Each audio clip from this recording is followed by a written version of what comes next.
Olá, querida Graça e a Paz. Então, chegamos agora na nossa quarta aula, uma quarta importantíssima para podermos entender a forma, o modus operandi de Deus. Estaremos hoje tratando acerca de como Deus trabalha, como Deus, Ele prepara os ambientes espirituais. Alguns falam de alinhamento quântico, outros falam de alinhamento profético, outros falam sobre momento da operação de Deus. Eu gosto muito de entender como modus operandi. O modus operandi é uma linguagem que a gente vê muito, tanto na polícia como nas questões jurídicas, criminais.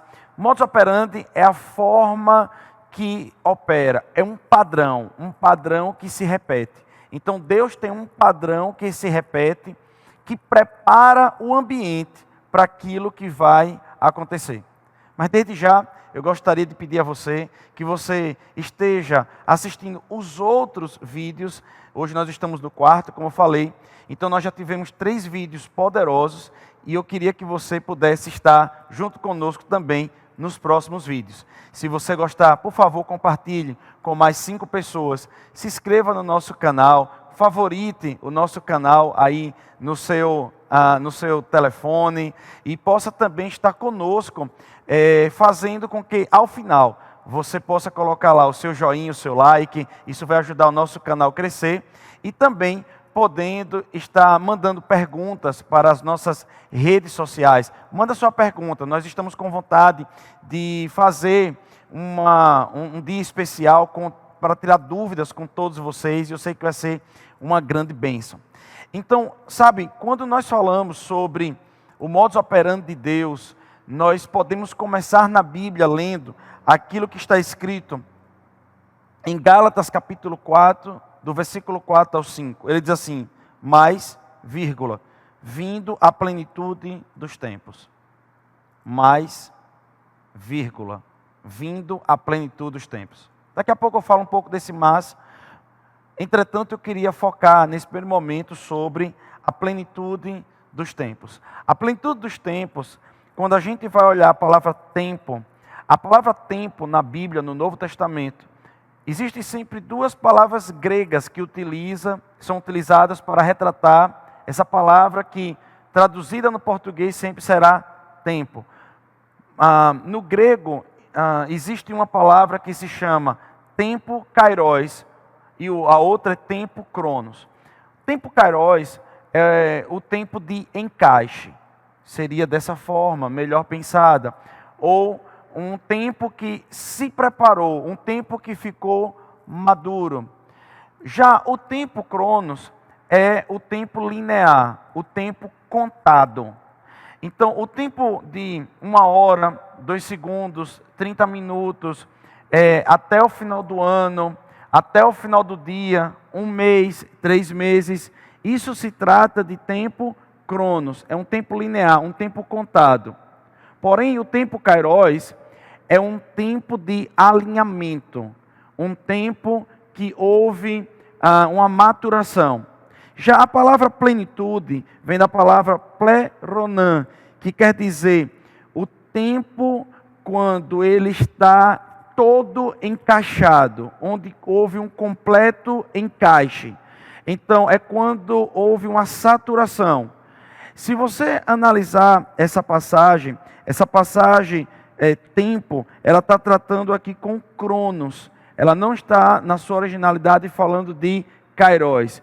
Porém, o que está querendo ser tratado é cronos pleronan, ou pleronan cronos, que quer dizer tempo completo, linear, em que tudo que precisava acontecer, aconteceu.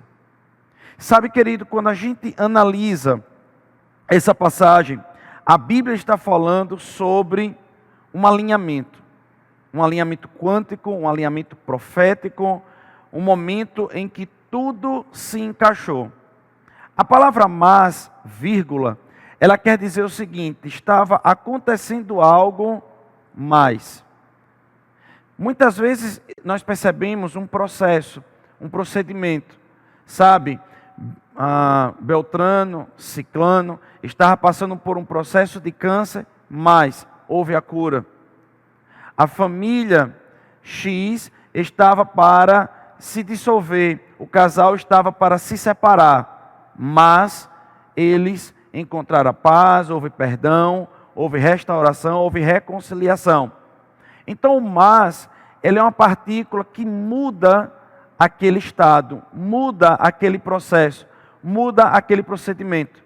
Então quando você analisa só essa primeira parte desse versículo, ele está dizendo o seguinte: houve uma mudança em um procedimento, houve uma mudança em algo. Quando aconteceu um encaixe completo de fatos, de situações, em que tudo se completou. E aí ele continua: Deus enviou seu Filho, nascido de mulher, nascido debaixo de lei, para resgatar os que estavam debaixo de lei, a fim de recebermos a adoção de filhos. Aqui existem vários elementos maravilhosos que falam sobre a missão de Jesus. Quando nós falamos sobre avivamento, nós precisamos entender que Deus sempre vai trabalhar por um longo tempo, ou por um tempo, a fim de que coisas se encaixem. Às vezes até são microavivamentos. Muitas vezes uma igreja local está passando por um crescimento, está passando por um desenvolvimento fantástico, e ali o pastor, o líder, muitas vezes ele diz: esse é o grande avivamento, isso é um grande avivamento. Nós estamos ali de fato nos alegrando, né? Regozijando. É de fato uma bênção, é de fato uma bênção manifesta, é de fato uma movimentação do Espírito. Mas muitas vezes o que nós estamos achando que é o grande avivamento, na verdade, é um microavivamento, é um avanço local que vai começar a se encaixar em um plano maior da manifestação da glória de Deus. E aqui está sendo tratado sobre isso. E sabe, ele estava preparando o mundo para um grande avivamento, que era a chegada de Jesus Cristo de Nazaré, a manifestação da substância, da sombra da lei. Estava tudo se aprontando para uma grande mudança no contexto espiritual do planeta Terra, em que tudo, a partir desse momento, mudaria. Então Deus estava dizendo: olha, a terra, a espiritualidade, as religiões, a visão global está vindo de um jeito. O diabo está operando, sabe, o inferno está agindo, mas algo mudou. Quando houve um completo encaixe, houve uma completa manifestação em um tempo pleno, em uma plenitude. E isso aconteceu quando Jesus Cristo nasceu de uma mulher debaixo da lei.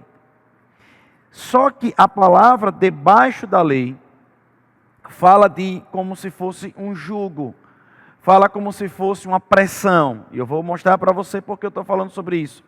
Fala como se fosse um cativeiro. E aí ele continua: para resgatar os que estavam debaixo da lei. Sabe, querido, o resgate é algo que acontece em um momento de um sequestro. A gente sabe disso, que a palavra resgate trata também de um sequestro. Então, quando uma pessoa ela é sequestrada, ela é privada dos seus direitos, ela é privada ali de benefícios que ela tem no seu dia a dia, ela é privada da sua vida plena e ela é colocada em um cativeiro. Cativeiro é um lugar limitado, é um lugar opresso, é um lugar de escravidão, de jugo. E a Bíblia diz que Jesus Cristo veio debaixo da lei para resgatar, retirar, salvar os que estavam debaixo da lei. A lei, querido, a Bíblia deixa muito clara. A lei, ela veio para fotografar. Ela veio para diagnosticar. A lei, ela veio para demonstrar porque as pessoas estavam morrendo. Então, a lei, ela demonstrava como, através do pecado, havia maldição, e a maldição trazia uma série de consequências, entre elas a morte. E aí fazia com que as pessoas, por muitas vezes ignorância, não soubesse o que estava acontecendo. Então a lei veio para mostrar um espelho, veio para mostrar as imperfeições. Quando uma pessoa se aproxima do espelho, vê que o cabelo está assanhado, vê que o rosto está sujo. Então o espelho, ele não muda a pessoa. O que vai mudar a pessoa são materiais, atitudes, comportamentos. Mas o espelho por si só mostra os defeitos ou as qualidades. Então, a lei, ela veio para retratar, ela veio para significar, ela veio para ser algo emblemático, que demonstrava uma opressão, demonstrava um cativeiro.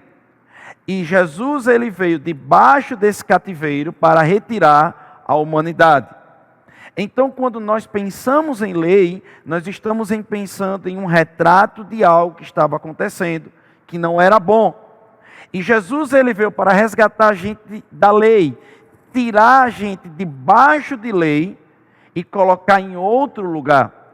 É por isso que, para nós podermos entender esse grande avivamento, nós não poderemos olhar pela chave hermenêutica da lei.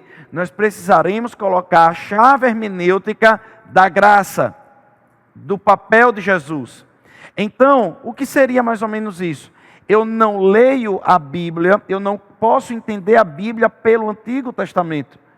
Eu tenho que entender a Bíblia pelo Novo Testamento. Então eu entendo, eu tenho revelação do Novo Testamento, eu adquiro essa chave hermenêutica, essa visão, esse óculos, essa lente, esse filtro, e aí eu consigo entender o Antigo Testamento se ressignificando, se significando de verdade no Novo Testamento. Então, amados, isso daqui me dá uma grande base.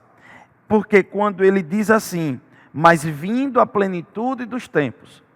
E aí eu paro para pensar no tempo de hoje. O que nós estamos vivendo como hoje no cenário mundial? Qual é o nosso cenário mundial?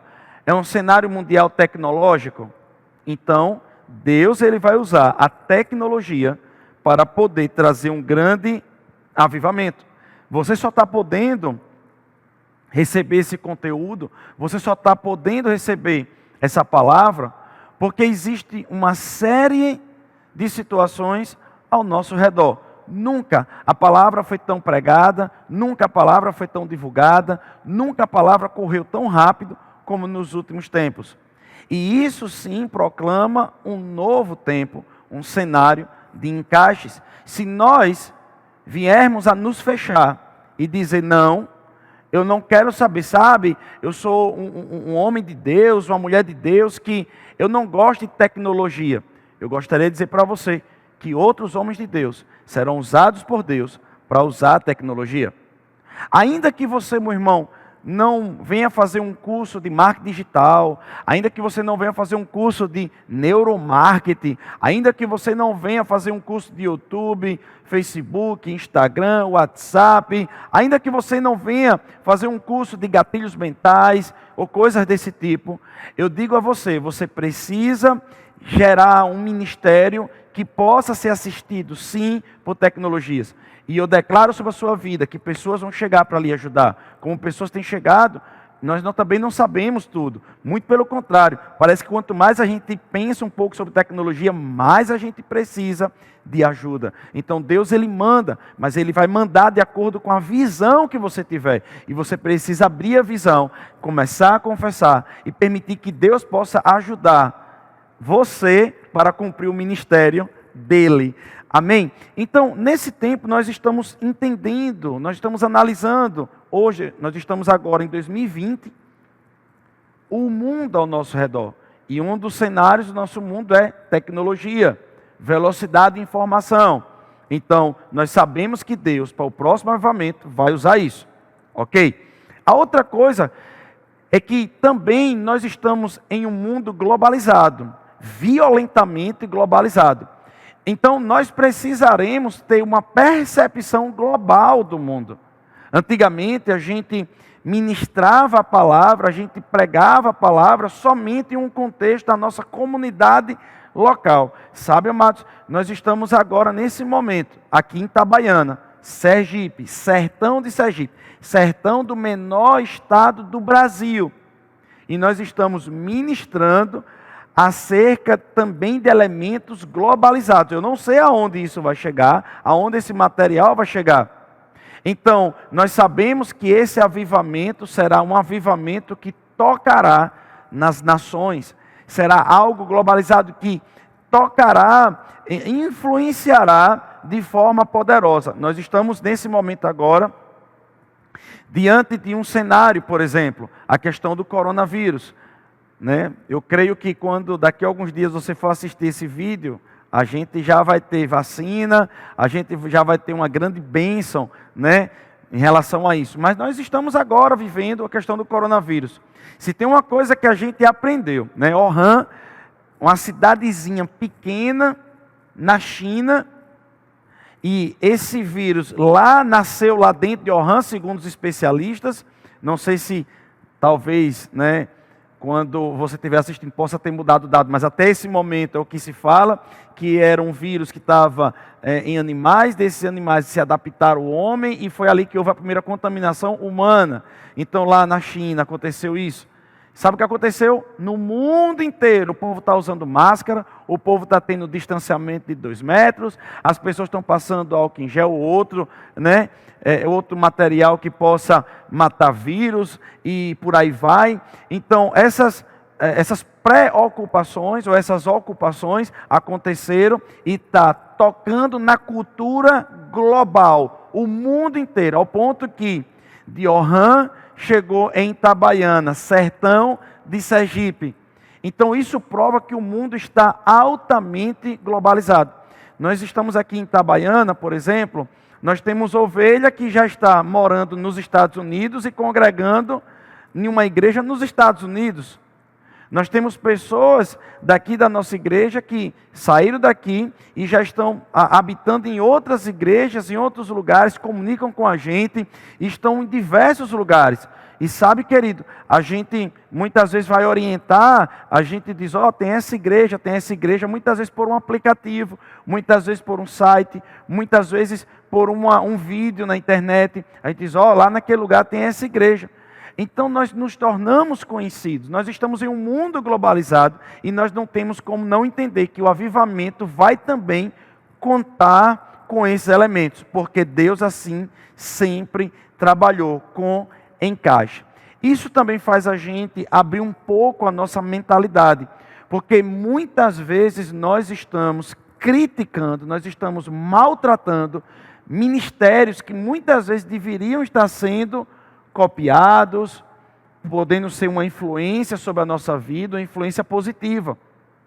Sabe, muitas vezes a gente viu igrejas começando a se despertar para uma tecnologia, se despertar para algo nesse sentido, e alguém começou a falar assim, não, ali é uma igreja que quer ser uma igreja youtuber, uma igreja de youtubers, de blogueiros. Sabe, querido, quando a gente muitas vezes toma uma posição de criticar, falar, a gente talvez está perdendo a possibilidade de entender o que Deus está fazendo naquela igreja que pode nos abençoar.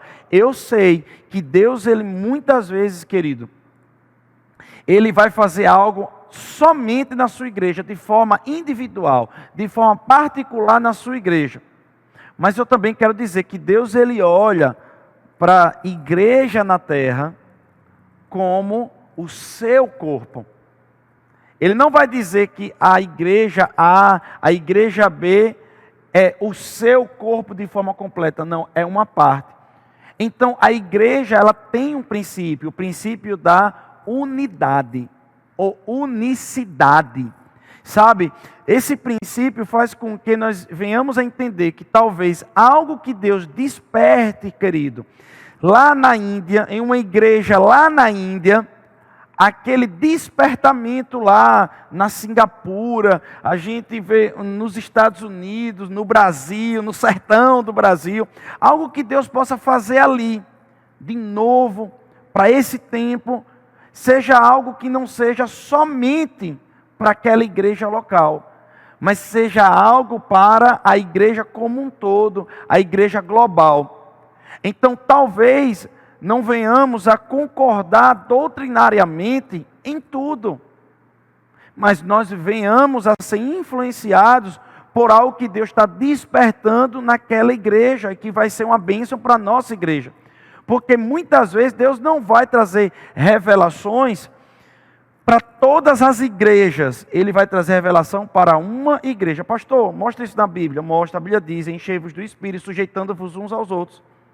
Às vezes uma igreja, para ela crescer, ela vai ter que ter humildade, o seu pastor vai ter que ter humildade.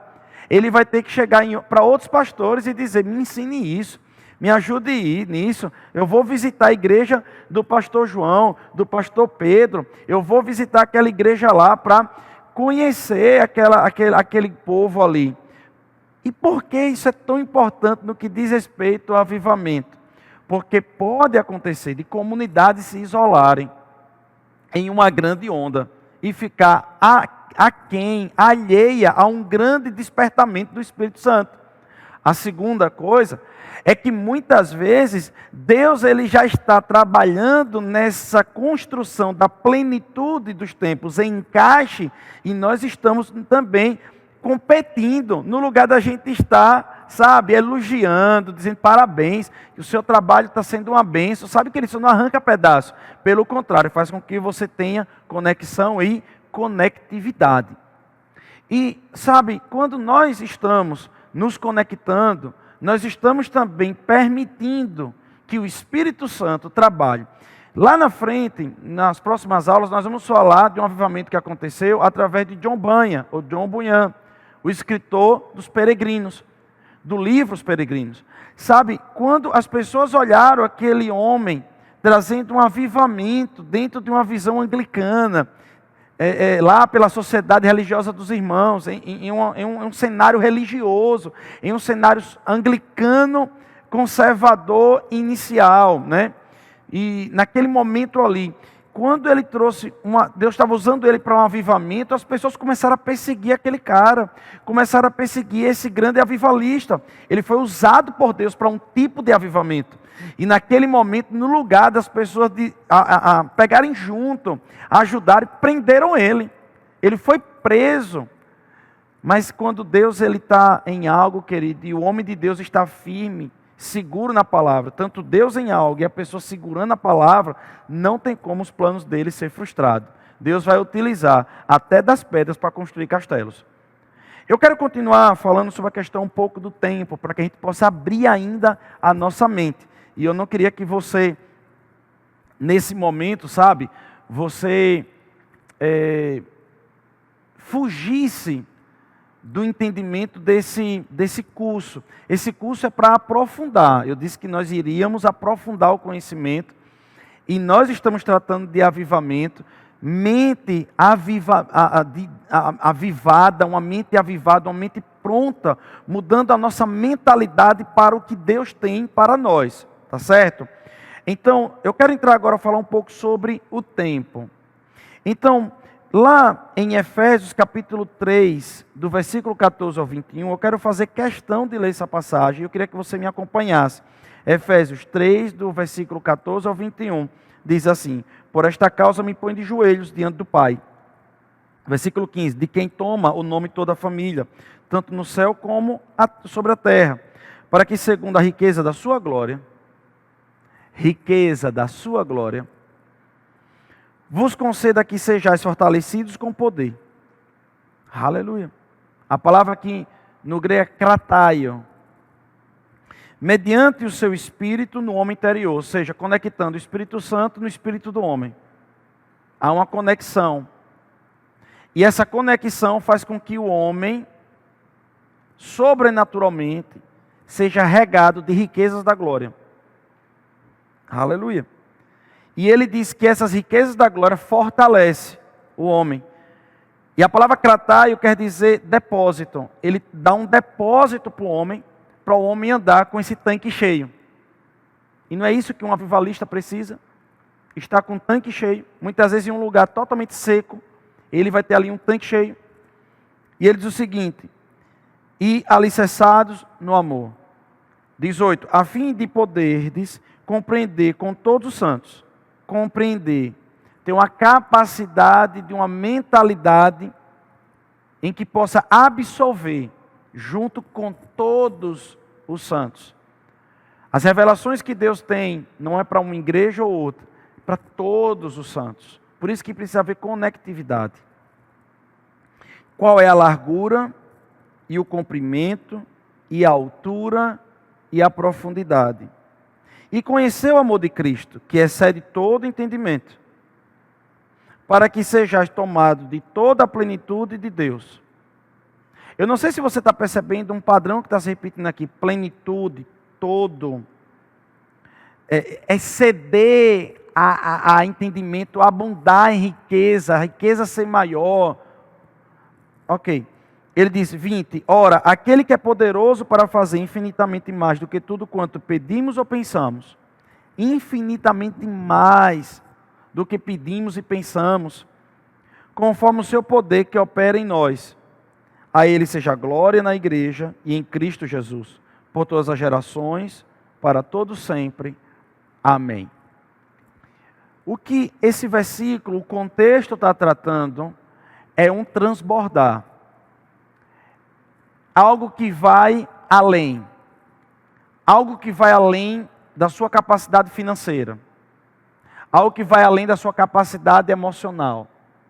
Algo que vai além da sua capacidade educacional, cultural. Algo que vai transbordar, vai exceder. Ele está dizendo que os santos, ele não veio ou não foram gerados em Deus para viver uma vida limitada. É como se esses santos, eles vão estar sendo muitas vezes pressionados a enxergar a vida de forma natural. Como naquele dia que Jesus, ele percebeu, né, a fome das pessoas. Nós entendemos que são 5.000 pela Bíblia, mas se nós multiplicarmos por crianças e mulheres, dá-se talvez 15.000 pessoas ali, em que 15.000 pessoas, uma média de 15.000 pessoas, estavam com fome e só havia 5 pães e 2 peixes. Então, Jesus estava com um recurso limitado ali na sua mão. O dinheiro do ministério era um dinheiro que não dava para pagar comida, não mais para os próprios discípulos ali. Então, se juntasse tudo que eles tinham, 5 pães e 2 peixes, mas o que tinha de dinheiro, dava para pagar para 20 pessoas ali e comer talvez mal ali. Não dava para 15.000 pessoas. Então ele vai ali e ele usa esse contexto aqui, essa mentalidade de que não está preso a algo limitante. Então ele não está preso àquela condição que foi dada. Ele vai transformar daquela condição, vai usar aquela condição para trazer o reino, para manifestar o sobrenatural. Sendo assim, nós precisamos entender que Deus, Ele nunca vai pedir para que a gente olhe para a nossa capacidade física, intelectual, espiritual, natural e econômica. Deus sempre vai olhar para a gente e vai dizer o seguinte: você pode ir além, porque o que eu estou derramando dentro de você e o que eu tenho para você, as promessas que eu tenho para você, são muito maiores. Você só precisa de uma coisa: colocar a sua mente em algo. Mas eu queria aprofundar essa passagem ainda para tratar sobre o tempo. Aqui diz o seguinte, que nós precisamos compreender tudo isso. E ele dá aqui uma latitude, uma longitude, ele dá aqui condições para a gente entender o local.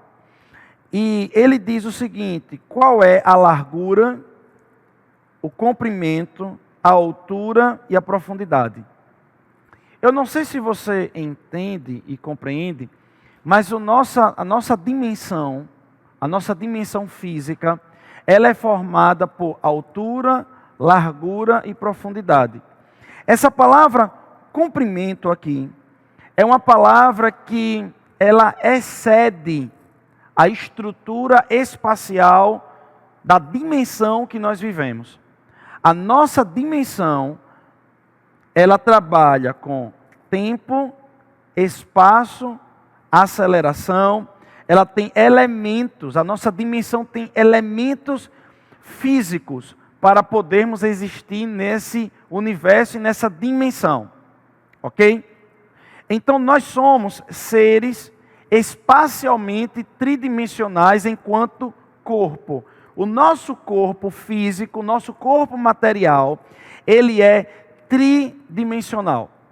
Ele tem altura, ele tem largura e ele tem profundidade. Toda vez que você vai assistir, por exemplo, você está aqui com o seu celular. Quando você está aqui no seu celular, você vai ter altura e largura. Então, essa tela do celular é bidimensional.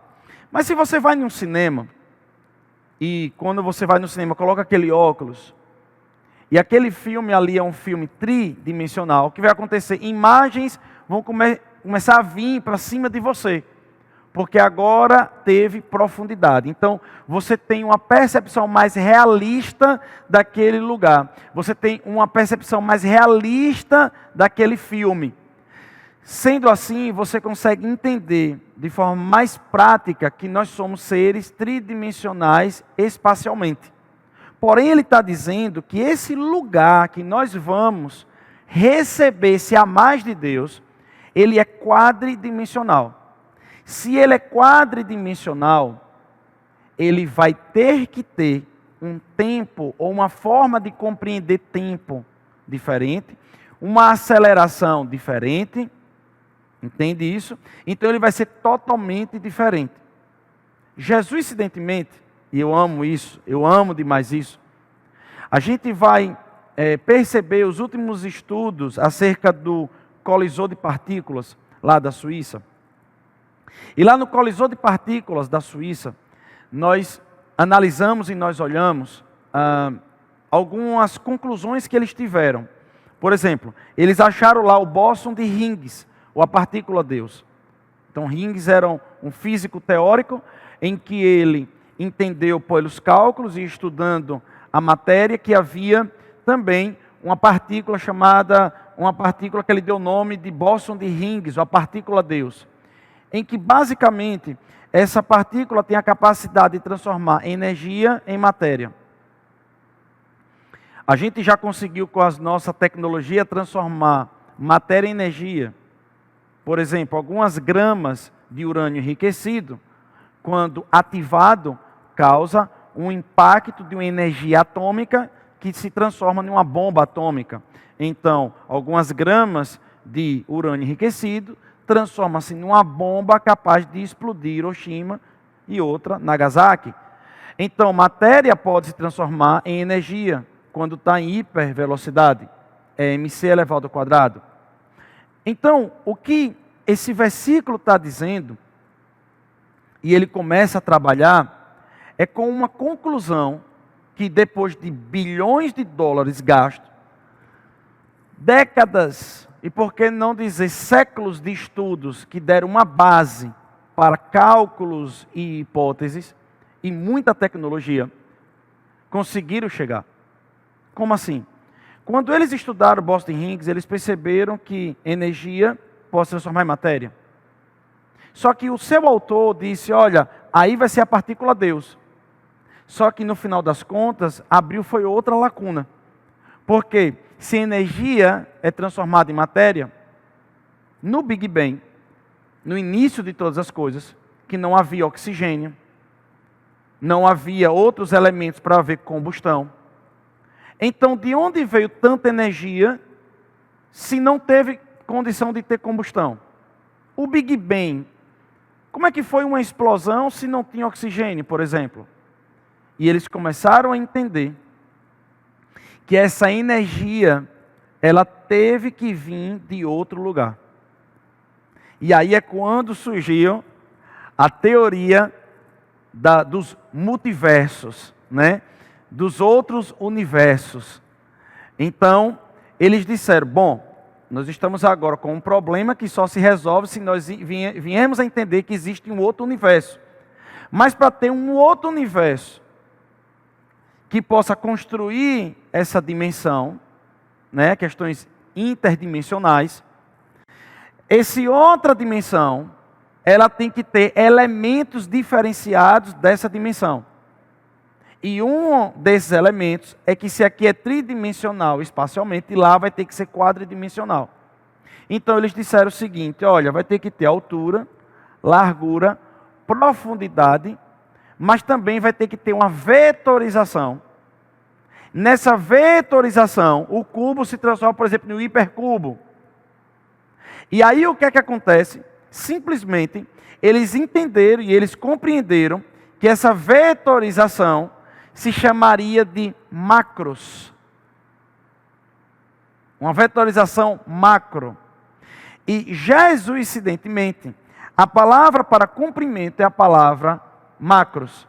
Então a gente pode ler da seguinte forma, que nós precisamos com todos os santos entender qual é a largura, a altura e a profundidade e o macros desse outro lugar que rega dentro da gente tanto avivamento financeiro, de saúde, de poder, de espiritualidade.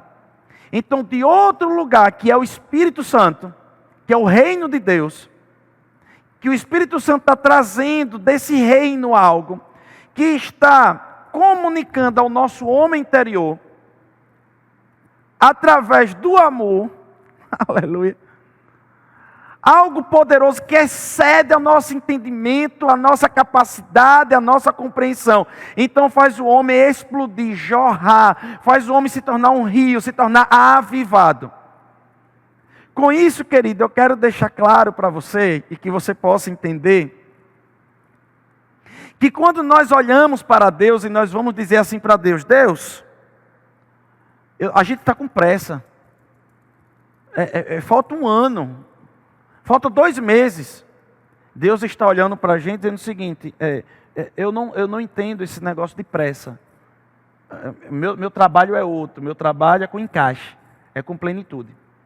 E aí, querido, é quando há alinhamentos. Isso é tremendo. Entre o sobrenatural e o natural. É quando existe um alinhamento entre a percepção de Deus e a construção aqui na terra. É por isso que um avivamento, ele precisa de elementos para acontecer. O verdadeiro avivamento, ele precisa de uma construção. Então, até numa igreja local, a igreja ela tem uma maturidade, ela vai desfrutar de um nível de avivamento. Mas se ela sobe, ela vai desfrutar de um novo nível de avivamento. Então, a gente vai olhar para uma outra igreja e vai dizer assim, meu Deus, porque a outra igreja tem menos tempo da nossa igreja e já tem um avivamento lá e está acontecendo isso e é tremendo. É porque a igreja também é feita por pessoas, é feita por famílias, é feito por percepção, é feito por construção.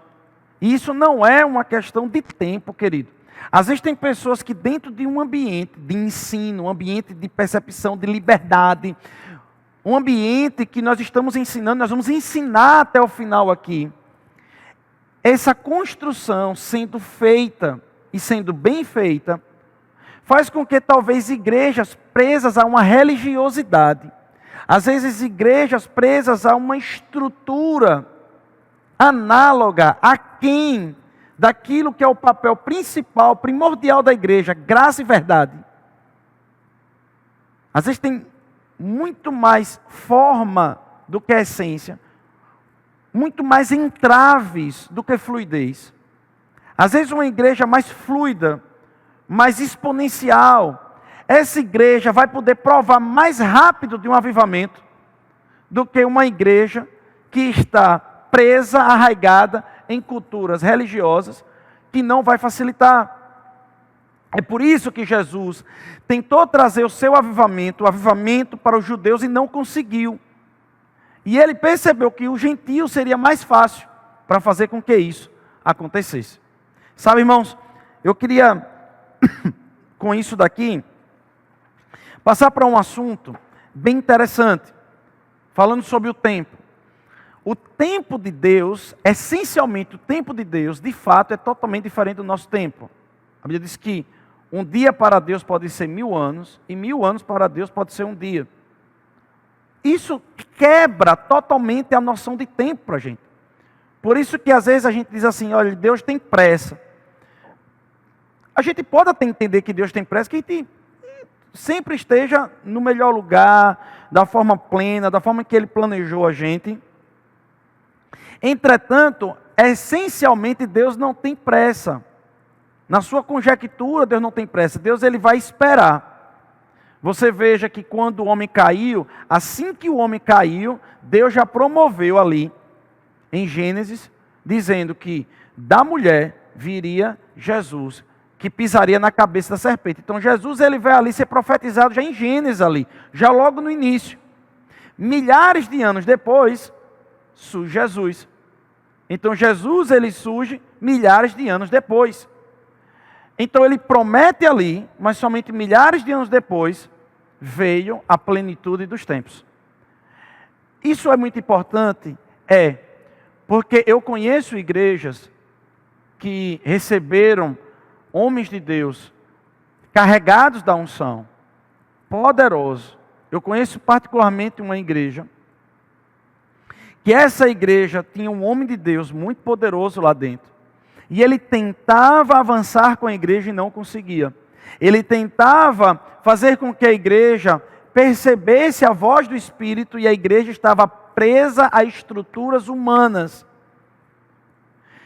Ao final da sua carreira profética, ele tinha muitos sinais, mesmo em uma igreja com muitas estruturas humanas, esse homem operava em muitos milagres, muitas revelações, ensinava, pregava, ministério avivado. E ele profetizou, ele disse, olha, essa geração não vai provar do avivamento. A próxima também não. Somente a outra geração provará do avivamento que eu tenho para essa igreja.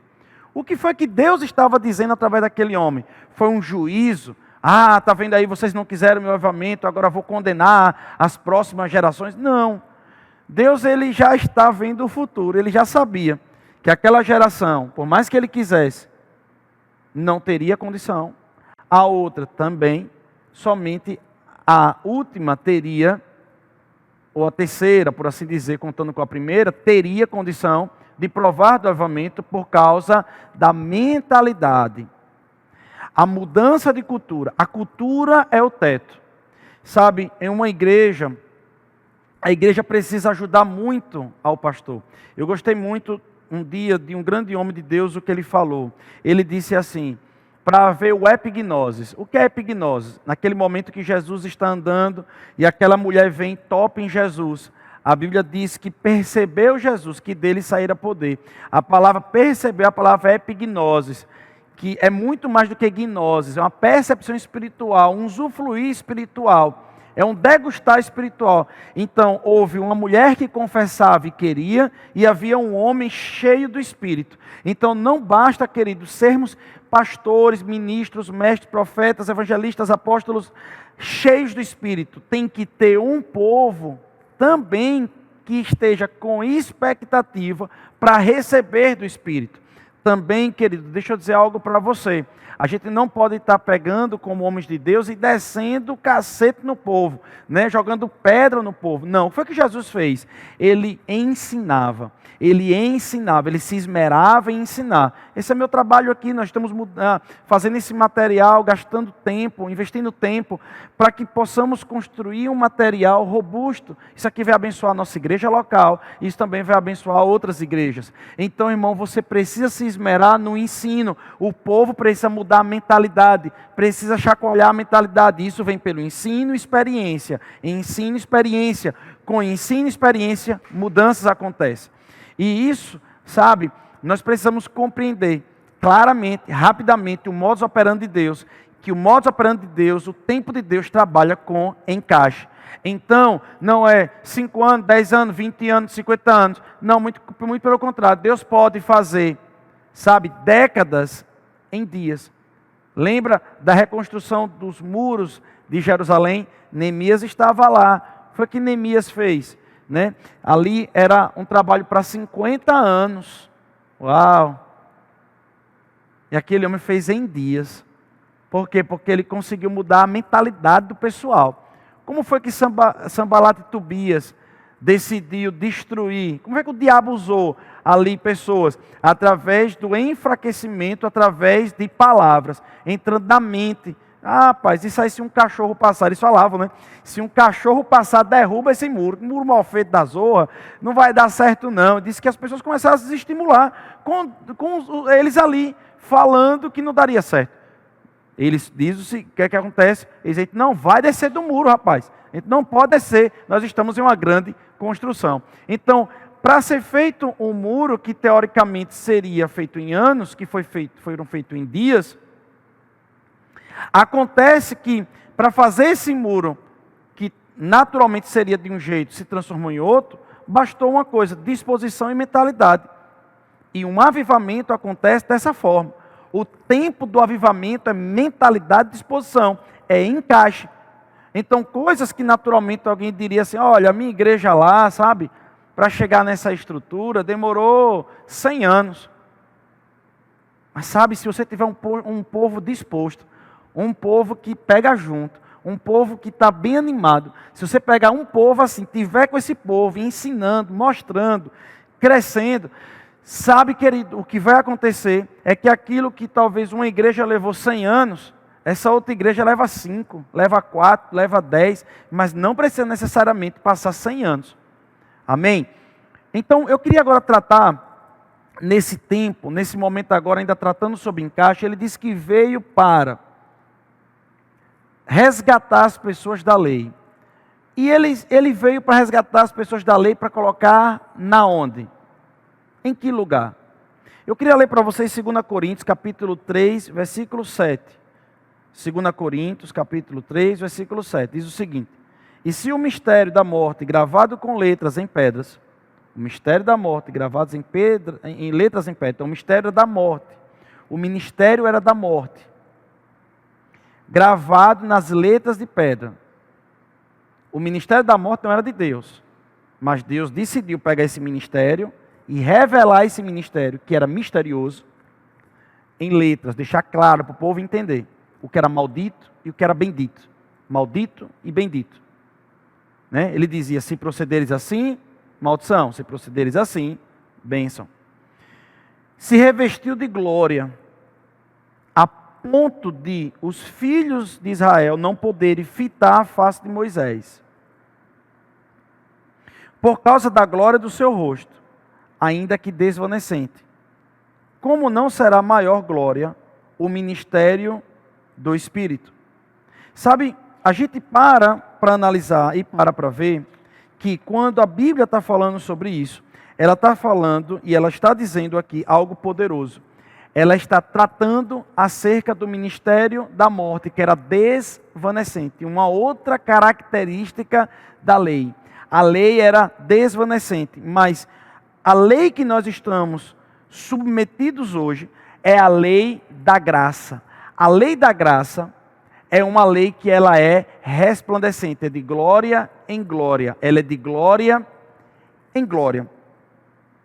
Eu amo demais uma passagem que está escrita em Hebreus capítulo 1, versículo 1, que diz o seguinte: havendo Deus outrora falado muitas vezes, de muitas maneiras aos pais pelos profetas, nestes últimos dias nos falou pelo Filho, a quem constituiu herdeiro de todas as coisas, pelo qual também fez o universo. Ele é o resplendor da sua glória, a expressão exata do seu ser, sustentando todas as coisas pela palavra do seu poder. Depois de ter feito a purificação dos pecados, assentou-se à direita da majestade nas alturas. O que é que essa passagem, Hebreus capítulo 1, do versículo 1 ao 3 está dizendo? Dizendo o seguinte: o homem quando caiu, Adão quando caiu, a humanidade quando caiu, Deus ele continuou tentando se comunicar com o homem. Mas não era uma expressão exata. Era o que Deus podia fazer. Se não tem tu, vai tu mesmo. Né? Então Deus ele não queria, na essência, ter uma comunicação interrompida. Deus não queria ter uma comunicação que fosse imperfeita. Mas a Bíblia está deixando muito claro que a comunicação no Antigo Testamento não era uma comunicação exata. Essa comunicação ela só se tornou exata através da expressão do resplendor da sua glória, que é Jesus Cristo. A Bíblia diz que a lei veio por intermédio, foi dada a Moisés. A Bíblia diz que a lei foi dada a Moisés, mas a graça e a verdade veio por intermédio de Jesus Cristo. A lei foi dada. A gente entende que a lei, como ela foi dada, ela é um objeto, né? Me deu, ela é algo. Mas quando a Bíblia diz que a graça e a verdade veio por intermédio de Jesus, ela não é mais algo, agora é alguém. Então, a graça, ela é mais do que uma doutrina. A graça é muito mais do que um entendimento. A graça é uma pessoa. Então, Jesus Cristo, ele é a graça e é o resgatador. A Bíblia diz que nós estamos nele. Nós estamos em Cristo, com Cristo. Então, quando a lei foi estabelecida para retratar o ministério da morte, Jesus ele veio para nos resgatar nele. Então ele nos pega, coloca nele e ele faz nos assentar, faz a gente se assentar à destra de Deus. Sendo assim, querido, nós hoje não vivemos mais na lei ou pela lei. Nós vivemos na graça e pela graça. Pastor, então, agora que nós vivemos pela graça, nós não teremos mais disciplina, é isso? Pastor, então, agora que nós estamos vivendo na graça, a gente não precisa ter muito trabalho, né? A gente não precisa trabalhar tanto, porque na graça a gente não trabalha tanto, a gente não faz tanta coisa, sabe, irmãos? Nós temos que ter muito cuidado com algumas pregações, com algumas ministrações sobre a graça. E eu queria fazer um parâmetro, uma ponderação sobre isso também nesse momento. Porque no momento que se chama agora, a gente tem uma linguagem, e a linguagem é a graça. Estamos quase finalizando esse vídeo, mas segura aí esses últimos minutos. A Bíblia vai dizer, em Mateus capítulo 5, versículo 17, o seguinte: não penseis que vim revogar a lei ou os profetas. Não vim para revogar, vim para cumprir. A Bíblia está dizendo, escute, em Hebreus capítulo 1, que Deus ele falou de diversas formas, diversas maneiras no Antigo Testamento. Então ele falou de diversas formas, mas não era a sua expressão exata. Então a Bíblia está dizendo que Jesus não veio para revogar a lei nem os profetas. Ele não veio para dizer que os profetas e a lei estavam mentindo. Ele não veio para dizer que a lei e os profetas não eram necessários. Ele não veio para dizer que eram imprestáveis, que não prestava para nada. Você entende isso? Ele não veio para fazer isso. Em Hebreus está dizendo que veio para expressar exatamente o que Deus queria falar e o que queria dizer. Ele veio para dar substância, ele veio para dar materialidade, aquilo que Deus queria fazer naquele tempo. Então no Antigo Testamento Deus estava tentando. E agora, no Novo Testamento, na graça, ele conseguiu. Ok. E ele diz o seguinte: não vim para revogar, vim para cumprir. Só que a palavra cumprir é também a palavra plerô, que enseja a palavra pleronã, plenitude. Uau! E ele diz o seguinte: eu vim para cumprir. A palavra cumprir quer dizer preencher, plerô quer dizer preencher até o máximo, suprir liberalmente, preencher até o topo, consumar. Então, o que ele está querendo dizer? Olha, o Antigo Testamento dizia que o ministério da morte vai continuar. O ministério da morte que está sendo revelado pela lei vai continuar. Ele vai ter continuação até o dia que haja um sacrifício perfeito. Até que um dia o pagamento da dívida aconteça. Até o dia que tudo chega a uma plenitude e um novo ciclo comece. A Bíblia diz que quando Jesus estava para morrer, ele gritou, Tel Telestai. No momento que ele grita teotelestai, ele está utilizando de uma palavra contábil jurídica daquele tempo. A palavra teotelestai era uma palavra que era colocada através de um selo em escritos de dívidas. Podia ser escrito de dívida material ou até mesmo escrito de dívida de vida. Pessoas que não podiam pagar determinados tipos de acertos se tornavam escravos por dívida. E aquelas pessoas muitas vezes ficavam anos como escravos para pagar aquela dívida. Mas quando completava aqueles anos, acontecia o teotelestai, está pago. Você me devia tanto, que se converteu em 10 anos de trabalho escravo, mas agora 10 anos se consumou, teotelestai. Então Jesus estava na cruz gritando e dizendo: está pago, está consumado. Todo escrito de dívida que os profetas e a lei dizia, então eu vim aqui para cumprir. A gente sabe muito bem que Jesus foi criticado porque trabalhou no sábado, ministerialmente falando, trabalhou no sábado, ok? A Bíblia fala que Jesus muitas vezes não lavava as mãos. A Bíblia diz que Jesus tocava, andava e entrava na casa de pessoas impuras. Aleluia. Então as pessoas dizem a lei cerimonial, a lei moral, a lei espiritual, todas as partes da lei foram muitas vezes tocadas por Jesus e ressignificadas por Jesus. Ele diz: está escrito, sim, mas também está escrito. Eu vim aqui para dar a revelação e mostrar para vocês. E no que diz respeito à lei, ele veio e cumpriu. Então, pastor, agora a gente está liberado de qualquer disciplina e de qualquer responsabilidade. Não, muito pelo contrário. A graça, ela é muito mais exigente do que a lei. Como assim, pastor? Vou explicar para você. A lei dizia o seguinte: não adulterarás. Aí algumas pessoas dizem: já que agora a lei, né, foi revogada, então a gente não precisa mais ser fiel à esposa. Não, não é isso não, muito pelo contrário. A lei só exigia do homem: não adulterarás. Eu conheço homens e mulheres de Deus, homens e mulheres de Deus, que por causa do temor ao Senhor, não se separa,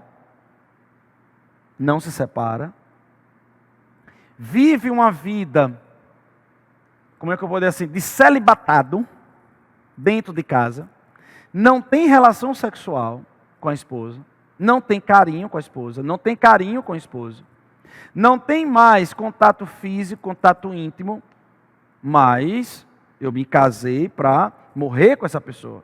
E é verdade, nós fizemos uma aliança diante de Deus, não estou contra isso. Mas também, querido, não é vontade de Deus da gente estar junto com uma pessoa e não desfrutar da plenitude. Então, no Antigo Testamento, bastava estar casado com a pessoa, contanto que você não adulterasse. Pronto, já estava cumprindo a lei. No Novo Testamento, não. Paulo, ele vai falar sobre isso em Efésios. Ele vai dizer: mulher, respeite o seu esposo, admire sua esposa, olha. Né? Respeite sua esposa. E homem, lave sua esposa com a palavra. Trate ela como a parte mais frágil. Tenha um amor por ela sacrificial. Então, no Antigo Testamento, bastava não adulterar. E viver junto, ainda que seja um casamento morno. Um casamento que um não conversava com o outro não admirava o outro, estava ótimo.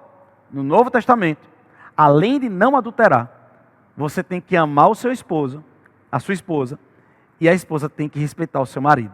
Então vai além. No Antigo Testamento, se você tomava um tapa na cara, você tinha direito de dar outro tapa na cara, olho por olho, dente por dente. A lei dizia que você podia dar um tapa na cara. Pastor, isso foi uma evolução. Eu sei que foi uma evolução, é verdade. Por quê?